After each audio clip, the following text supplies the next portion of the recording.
All right, I think we'll get started. First of all, thanks everyone for joining. I'm really happy that we have Terry Matheny and Mandy Seelman from Transamerica with us today. They're going to talk a little bit about their programs inside Transamerica and how they've integrated innovation games into them. Before we launch into that, I just want to let everybody know that we are going to be recording this webinar. So we'll send out a link when it's over, and if you want to share it with friends and colleagues, you are more than welcome to do that. I also have everybody on mute, and the size of the group will be, I think, big enough, so we'll keep everybody on mute. But if you have questions as we go, please type them into chat, and I'll try to integrate them into the conversation where I can, and we certainly have time at the end to ask additional questions of Mandy and Terry. So we're going to go over innovation games, a little bit of background for those of you who aren't familiar with them. I won't spend a huge amount of time on there because I really want to give Mandy and Terry all the time here to talk about what they're doing at Transamerica. But just to make sure there's enough context for that, I'll give a really brief overview. And then I've asked them to share with all of you what they're currently doing, where they've integrated innovation games, some of their best practices, some of their success stories, and also some of their lessons learned. And then, like I said, at the end, we'll leave some time for questions. So let's start with Terry. Terry, hopefully you are now off mute and audio is all sorted out. So it would be great if you could just introduce yourself to the audience. Sure, thanks. Thanks, Laura. I'm Terry Matheny. I've been with Transamerica for 34 years and been working at this innovation thing, as we call it. And we also call it one of those things we'll never reach, but we will always strive to. And in prior roles, I've had marketing, art direction, advertising background. So that's where I kind of came from. Going up through, one of my favorite titles has always been New Stuff Manager, or Manager of New Stuff. I always enjoyed that. So I've always been in a format where we did a lot of ideating.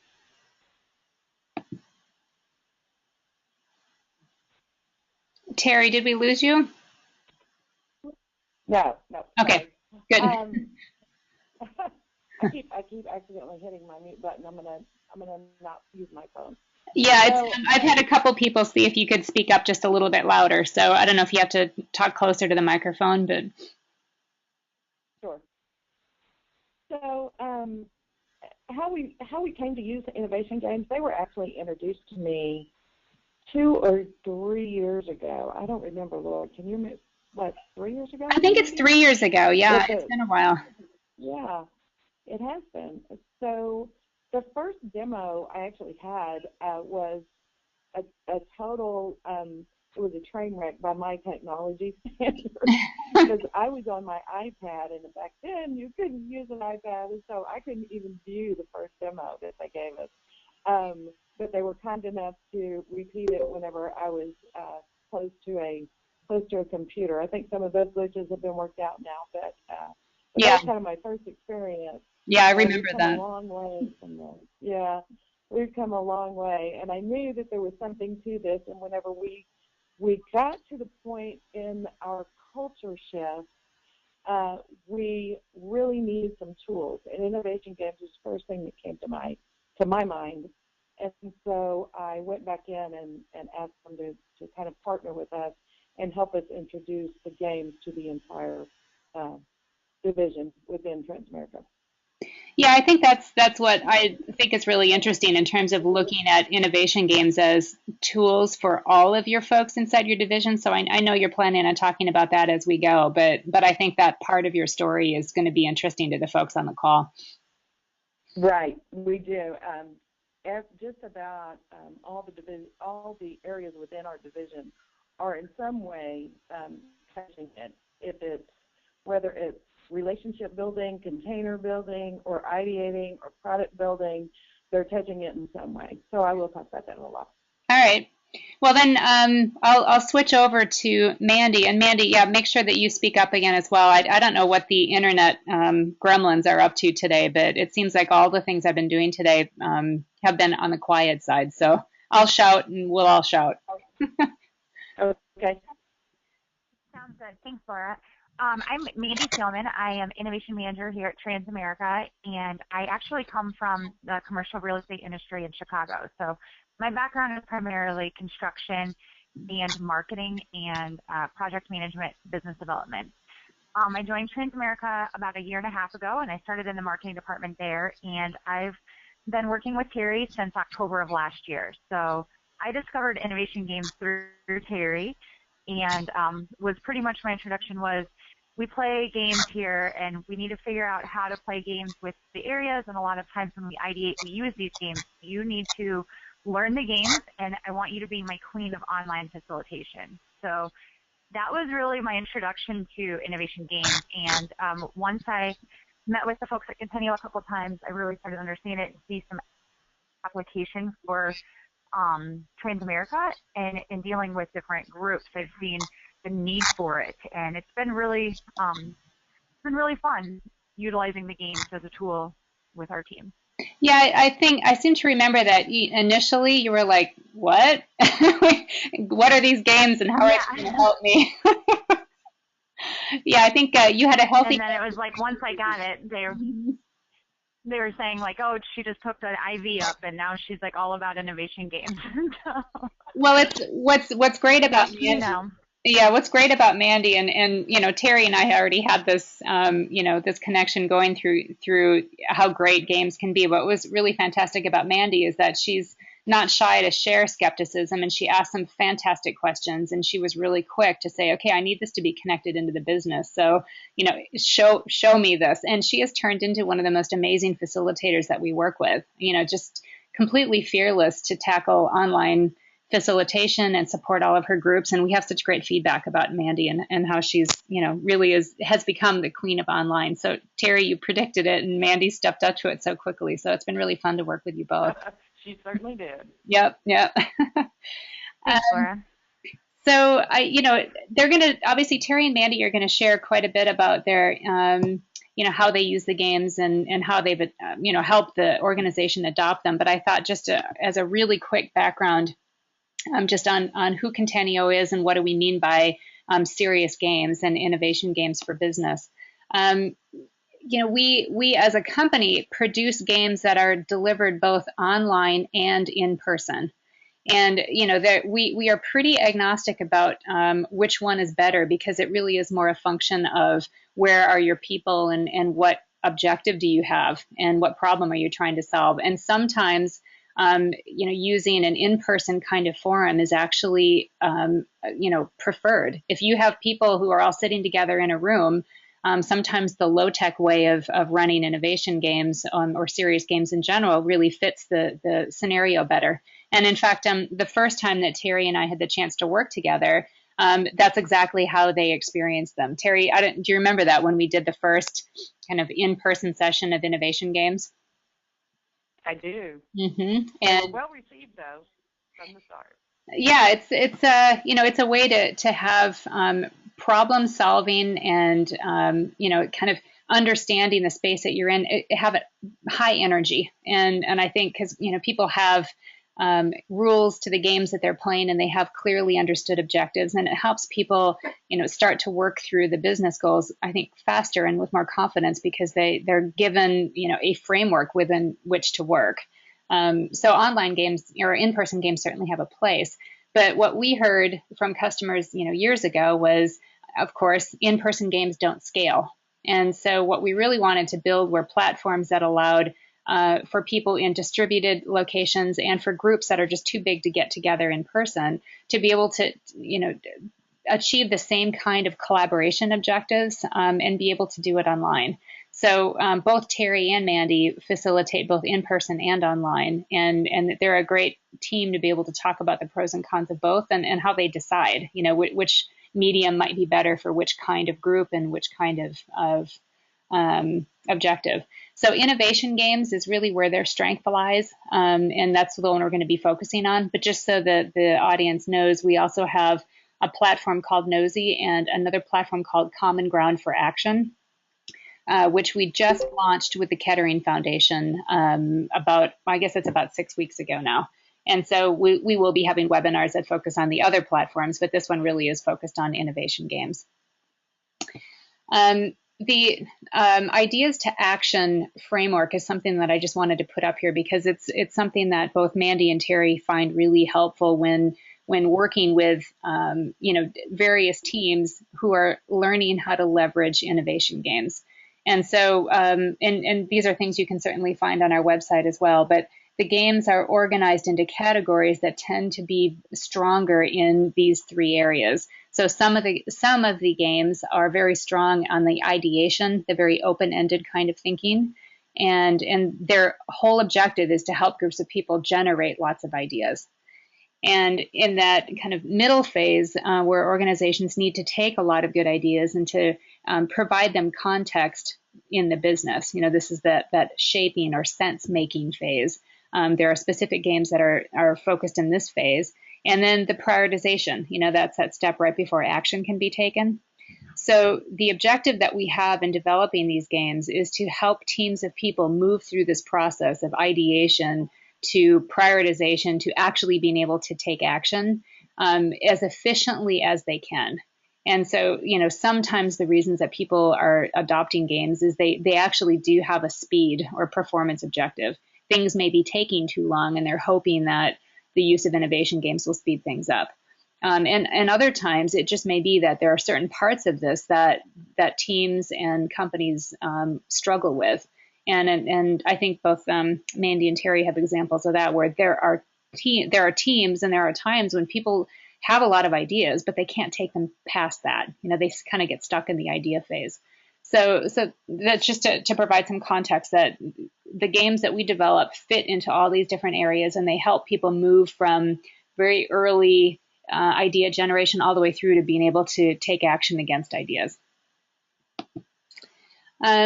So I guess with that, I'd like to turn it back over to Terry. And if you could talk a little bit about your program and where employee engagement fits into innovation, I think that would be interesting. And again, if you can kind of make sure you're close to your microphone, that would be great. I want to make sure everyone can hear this part of the story. Sure. So we started on a sort of a journey to shift the culture in this division to a more innovation-oriented culture. So we knew it was going to take us approximately 5 to 6 years to move this needle a little bit. For those of you who aren't familiar with the company, we are located throughout the United States and Canada, several sites, several locations. So bringing us all together was sort of an interesting dilemma that we had. But what we did for the first year was simply assess or level set with the company on where are we in reference to innovation and how people share and collaborate and trust one another. So it was all about surveys and talking to people and just kind of level setting. The second phase of it, that took about a year. The second phase of it also took about a year, and that was kind of getting the company ready for change. We started holding what we called innovation cafes, where we actually traveled site to site and got markers and paper and brought people out of their environment and started asking them, how would you change the culture? So it was all about still gathering data and how they felt, how they viewed their jobs. What does it feel like to walk in the door every day? Because we know long-lasting change and the success of the company really depends on the individuals who are day-to-day in the trenches working it. So they were the best ones to give us the ideas that we needed. Then it was during that period that I think we really started looking at innovation games as a tool that we knew we would want to use later. Because the next phase, and that's the one that we're in the throes of now, it's all about making change, making it happen, and making people feel accountable and responsible for offering ideas and taking those ideas through to execution, which is always, as you know, the hard part. We've always had a book of ideas that we wish we could have executed on, and most of them don't, because we all have day jobs, let's face it.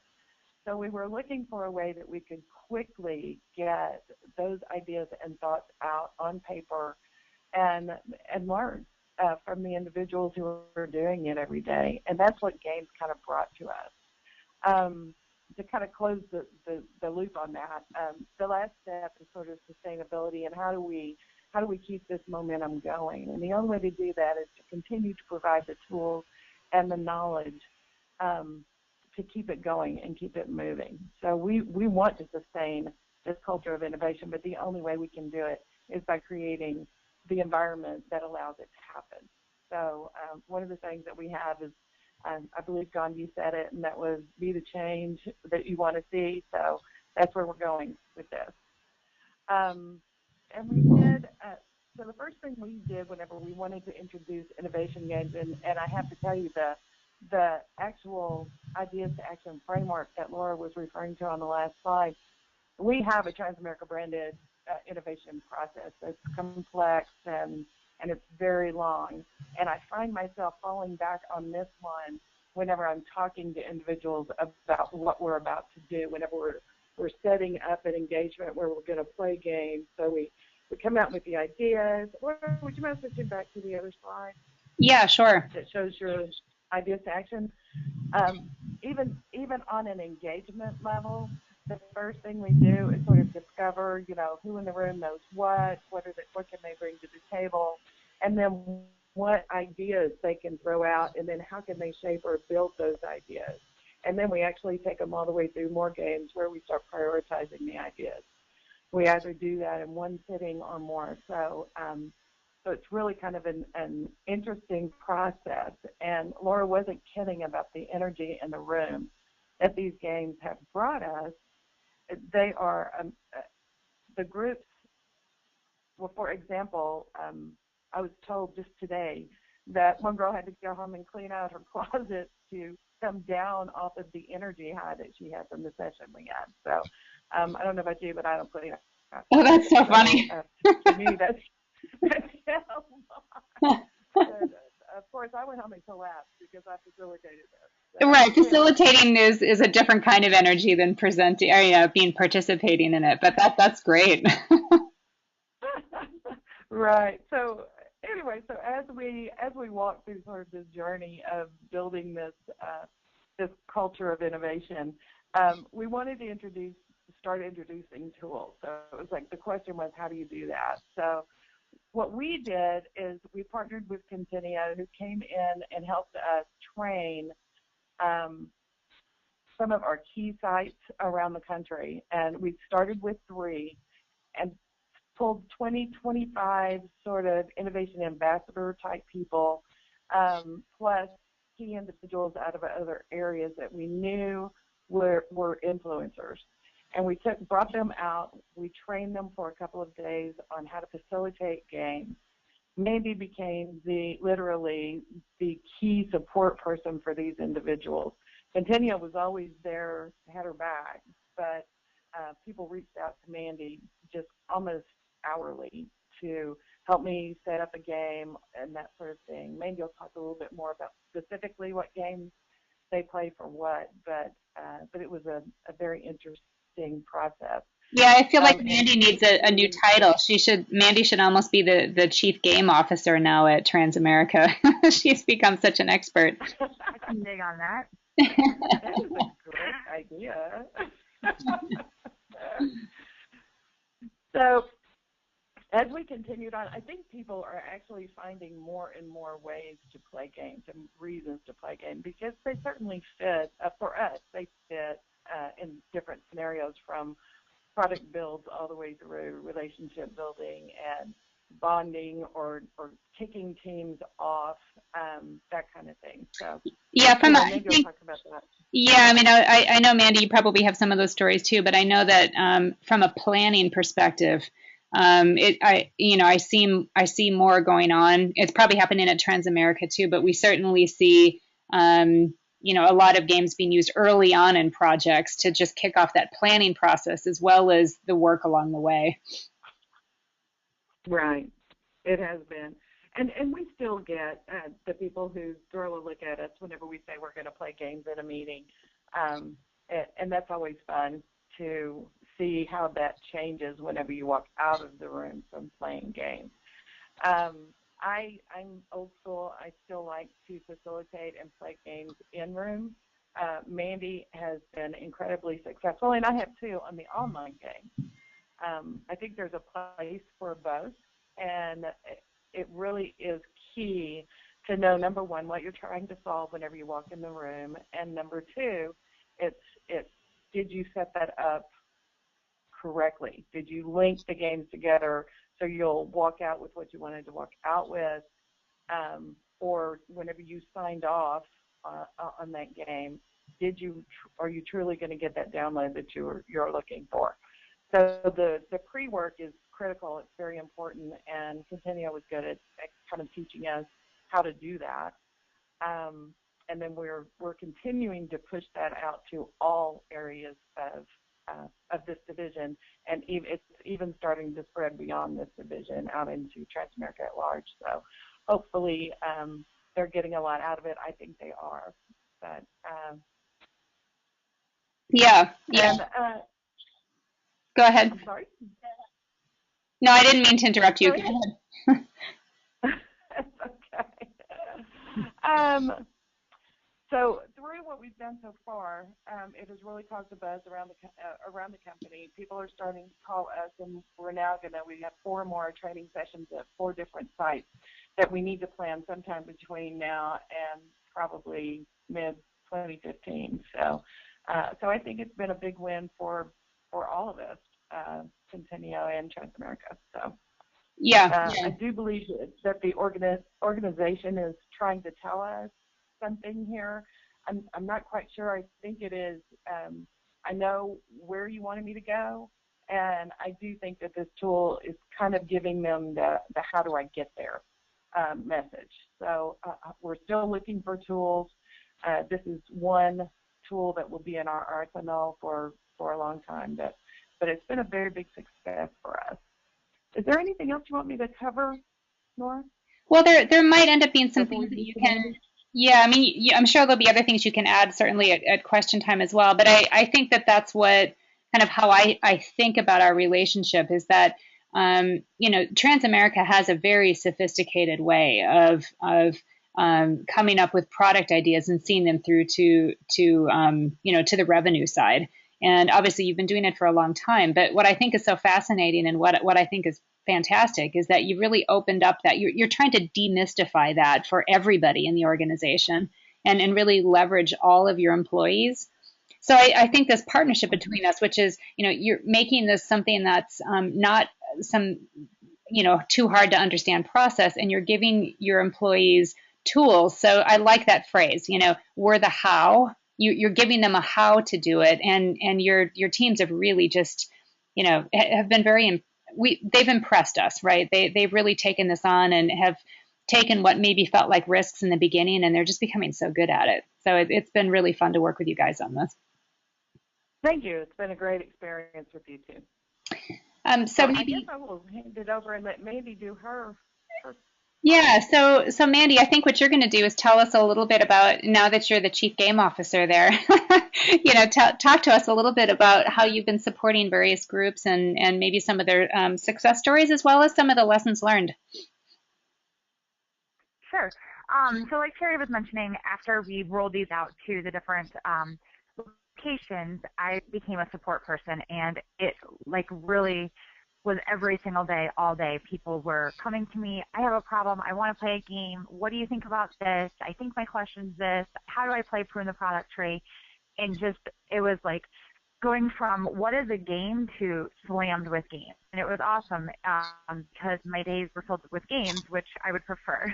So it was interesting, though, learning and teaching people, because they went to the training that we did, and it was a 2-day training. And like Terry and Laura were talking about earlier, it's pretty exhausting for both participants and facilitators, because it's kind of information overload. And I really believe that after the training, it takes a little bit of time to digest the information and figure out how you're going to use it, and then try to wrap your brain around what your action plan is for actually getting your first game in progress. So when we left the trainings, I sent out an email to everyone and just said, like, hey, can you tell me kind of the problem that you walked in the room with and what you're thinking as far as immediate, like, game application?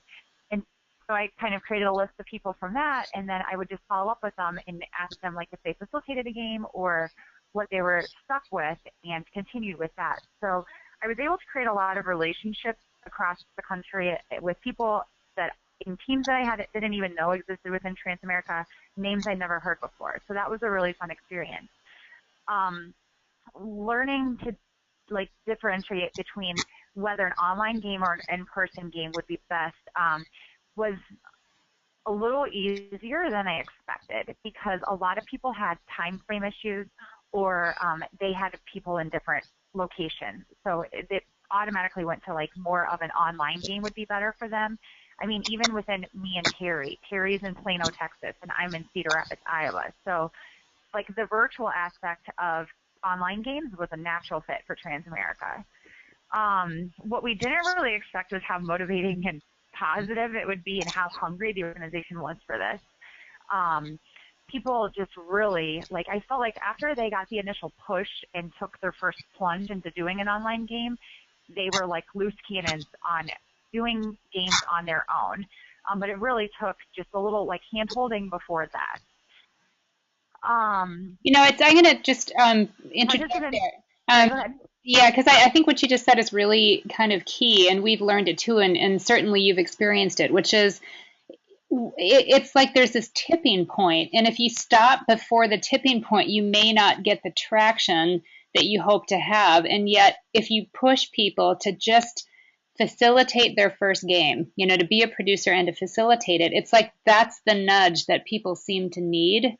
And as soon as you push them over that line, you open up a floodgate. And it's really interesting if companies or customers that we work with, if they're not quite willing or don't know how to push that extra little bit, the adoption takes longer. And for you guys, especially with Mandy and her role of being kind of this focal point, you've had an opportunity to really nudge people that extra little step. And I think that's the difference between a really successful quick adoption and one that takes too long.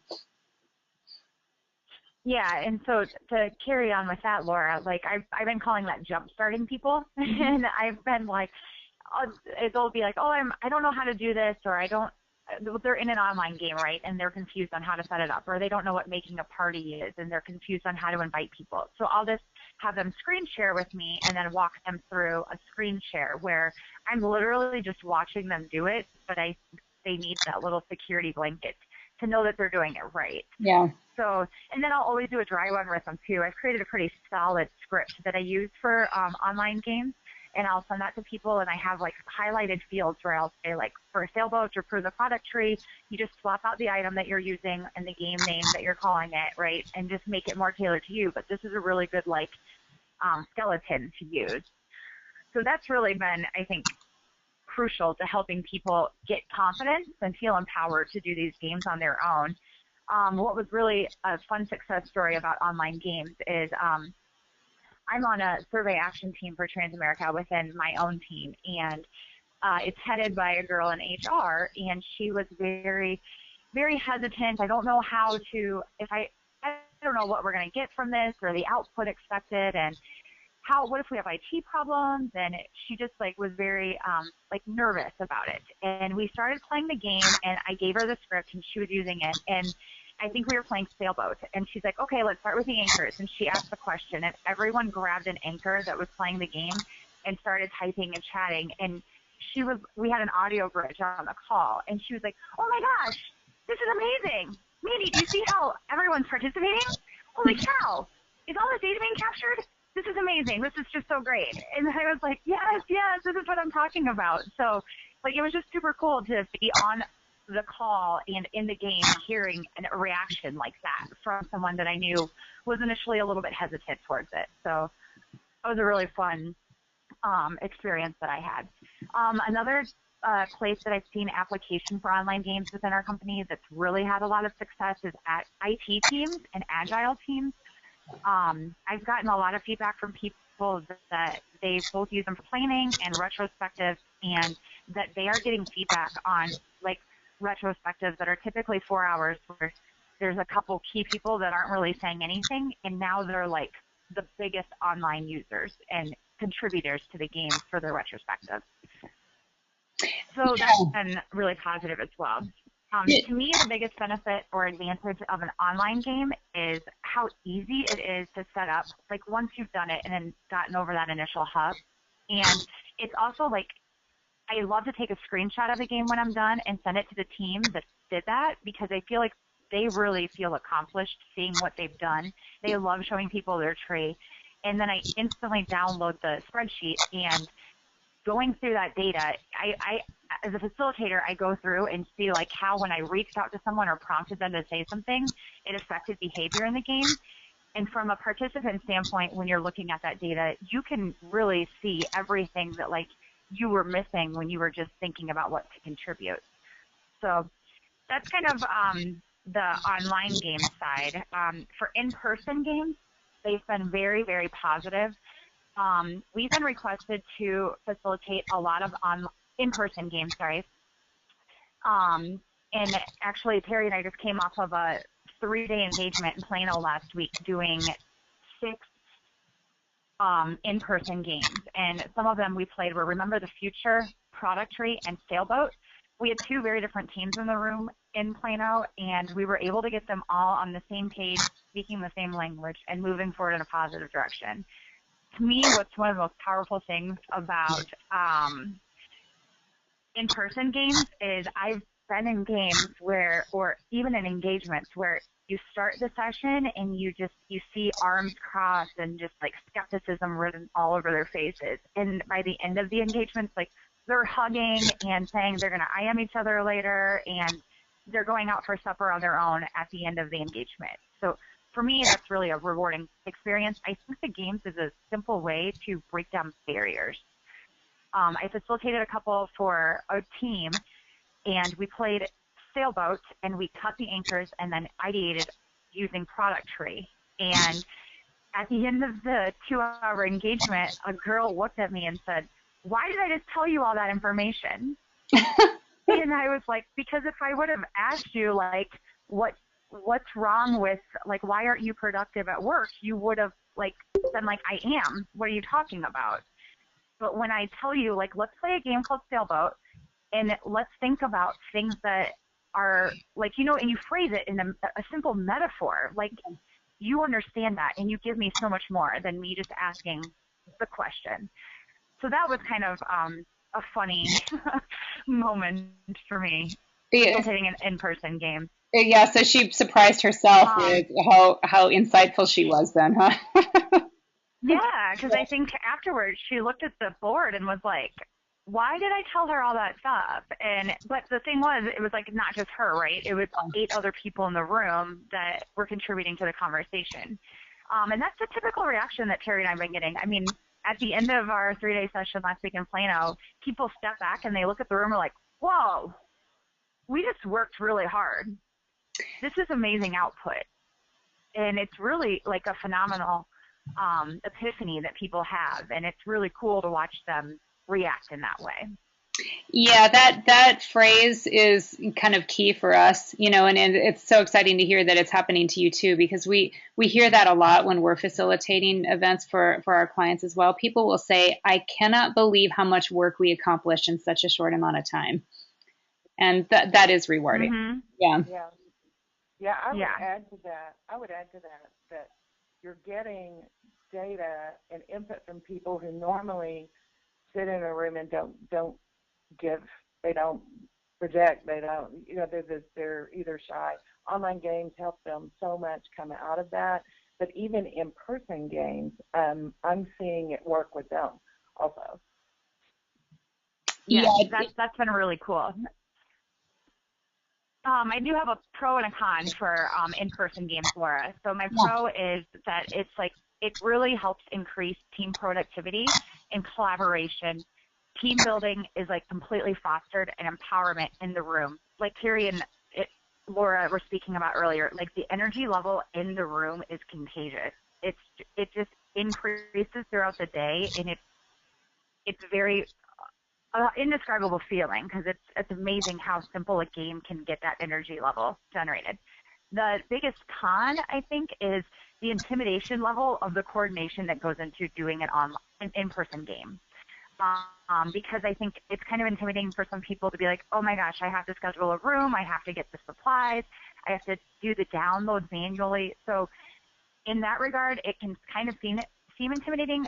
People in Cedar Rapids and Plano definitely have an advantage for that because they get to like raid Terry and I's stashes of materials, and that's really easy for them. But we always offer assistance for those things, try to remove any barriers that people face or think they're facing. So for the most part, I would say both online and in-person games are absolutely an easy way to get a lot of output. I do have a couple more success stories if you want, Laura, and like a big lesson learned. Yeah, so at this point, people who are listening, if you have any questions, chat them in. But yeah, I think if you want to share another story and if there's some kind of, huge lesson learned or something you'll either do again or never do again as long as you live, anything that you want to share that you think would be helpful to people listening, go for it. Okay, so I have 3 examples, 2 success stories and a lesson learned. So one of the success stories was yesterday I was on a online game. We were playing Buy a Feature, and this was with my ambassador team, and we were talking and like getting super passionate about it. A lot of chats were going on. We also had an audio bridge, so we were also like verbally talking to each other while playing the game, and almost all the people that were in Buy a Feature had been through the training that Terry and I did in Cedar Rapids. And the one goes, stop, you guys. It's crazy how much more into this game I am now that we're not bidding on a coffee maker. Because the coffee maker was the example that Mike and Sue used with us when they did the training class. And she's like, I really care about this stuff. Like, I want us to buy this feature. And she was so serious, and we're like, you're right, like that's the power of these games. And so when we finished, we did like a recap and an aha and said like, a feature truly helped push us to the next level of prioritizing kind of like what we were going to be working on. And going into it, we all thought, we know Buy a Feature, how is this really going to help us? I think Jeremiah just wants to practice playing a game, and actually like at the end we were like, yes, this is what we needed. So it was really positive, and it was good hearing that from someone else as well. Today, actually, this is my second success story, I got a phone call from a girl that also went through the Innovation Games training that Terry and I did, and she asked me, have you ever facilitated a game both in person and online at the same time? And I said, no, but that seems insanely innovative. And she said, I'm doing it actually right now while I'm on this call. And I said, oh, I would have loved to have been on that with you. And she goes, how do you think I can do it? So I kind of walked her through, like, well, maybe if you project the online game in the room, and then when someone from the room goes up and puts an apple on the tree that's kind of virtual, then you throw it on so the people virtually can see it. So she's currently playing that game right now, actually. And she's going to give me a download on how it goes to play both in-person / online at the same time. So I am thrilled that she came up with that on her own, and she's like taking a risk and doing it, and she's going to let me know how it goes. I also posted something to kind of get some other facilitators' feedback for her. So I'm hoping that goes well. It sounds awesome. I can't wait to hear that one too. So as soon as she gives you some feedback, let me know. We've certainly done for sure hybrid events, but that's the most hybrid yet. To have essentially one game going on and half the participants are using the online and the other half are in the room. So yeah, so definitely let me know. Yeah. Yeah, I was doing, you were talking about hybrid. I know that you guys talk about different ways you can use the games, and you guys call it prune the product tree. And I was doing that for a team when we were working on team dynamics, and they said, what does product tree mean? Isn't this prune the problem tree? And I was like, I love that. We can totally call it prune the problem tree. So we revise it depending on the group. I mean, one guy wanted speedboats, another sailboat, so it's kind of cool in that way that they can be creative within it. But I'll share my last lesson learned here. One of the biggest challenges and also opportunities for Terry and I has been there's quite the buzz right now going around Transamerica on innovation games. And they hear, oh, I played Prune the Product Tree. I played a tree game today, or I played this boat thing. And so one of the biggest challenges on our end is they just come to us and say, I want to play Prune the Product Tree. And they don't really know what they want to solve with Prune the Product Tree. So they maybe have the cart a little bit too far ahead of the horse. And so we have to figure out, like, what's the problem that we're trying to solve for and help them define their central question, and then kind of show them, like, well, actually, we think you're kind of in discover phase, and these would typically be some good games that we would use for that. So that would just be the biggest challenge on our end, is just people coming in that are excited about one game, and they just want to play that game, but they are not sure what they wanted to solve or why they want to play it, other than someone plays that game and they're excited about it. So it's definitely a coaching opportunity for us, and a great way to expose them to other games at the same time. So it sounds like part of the reason why you guys are being successful is that you've dedicated resources to be able to provide internal coaching. And, and I think, it's, and that also reminds me of one of our other clients. In addition to providing coaching, they create, and you guys probably have this in Plano, but they created what they basically call their innovation games room, and it's fully stocked with all the game materials. So if people need to do in-person games, they have a place to go and a stash of materials, and they've tried to do that to reduce that hesitation of, in-person planning is too hard. And then you guys have done, a really great job at providing internal resources on that mentoring and coaching level, so that you can kind of prevent them from having a bad experience. Because like you said, if they haven't really thought about, what problem they're trying to solve and what action are they going to take when they do it, if they just pick a game that has a lot of buzz, they may not have the best experience. So you guys have really managed to provide kind of both, right? And I think that is important. It's if you didn't have you guys doing this, I don't think you'd have quite as many people all crazy happy as you do now, because, they may have picked the wrong game and may have not invited the right people, and it may not have worked out as good as they wanted it to. Yeah, one thing I told Mandy when we started this, and looking back on it, it's amazing how far we've come, because people were so hesitant to even come to the first meeting about it.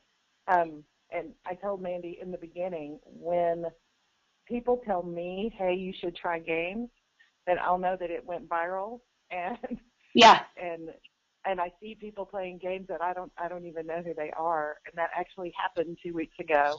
Mandy was in one room and I was in another training room facilitating, and we accidentally peeked into a room, and they were playing games, and they had better materials than I do. They had blown up trees and boats and everything, and they were laminated, and they were using dry erase markers on them. I had to interrupt them later to find out what they were doing, and it was really fulfilling to see that, because we've been working for over a year trying to get that viral. Like I said, this was a grassroots effort. There wasn't anybody saying, hey, you've got to go do this. So they have truly embraced them. It's really been a win for us. Yeah. So, I think we have a little bit of time for questions. So if anyone else has more, just chat them in. But one question that's come up is, so when you bring in innovation games into an organization, realistically, from a timing perspective, what should people think about? Does it really take, a year to get an organization moving along, or do you think there's a way to do it quicker, or is that just the reality of it? Do you have anything to say about realistic adoption expectations? I would say that it number one, it depends on the size of the company and how you're located. We were located across the country, so we had that hurdle we had to cross. We had individuals, we really looked for individuals who we knew were influencers around the company, and we brought those in the room because we needed that buzz. We needed people to say, this is well worth the time and the effort and the money and, whatever it takes to do. So I would say give it some, even in a company that is one location, I would certainly give it 6 months-ish to really, till you start seeing the sparks that we're seeing after a year and a half. Mm-hmm. That's a total guess on my part, though. Yeah, and it's I think the other question I have here has been answered already, but it seems like it is important to have a coach mentor defined. And do you think that having the ability to provide that to Agile teams or to tie this to Agile, do you think that was important as well? I know that, Mandy, you mentioned that your development teams are really getting into this as well. So do you think they have to be a generalist, or do you think it's you should also have somebody who's like an Agile expert as well? Mandy, you want to take the Agile one? You had a good experience last week on that. Yeah, well, when Terry was saying that we try to get a lot of influencers in the room, we also equally went after Agile influencers, because we have a lot of teams within Transamerica that are Agile teams.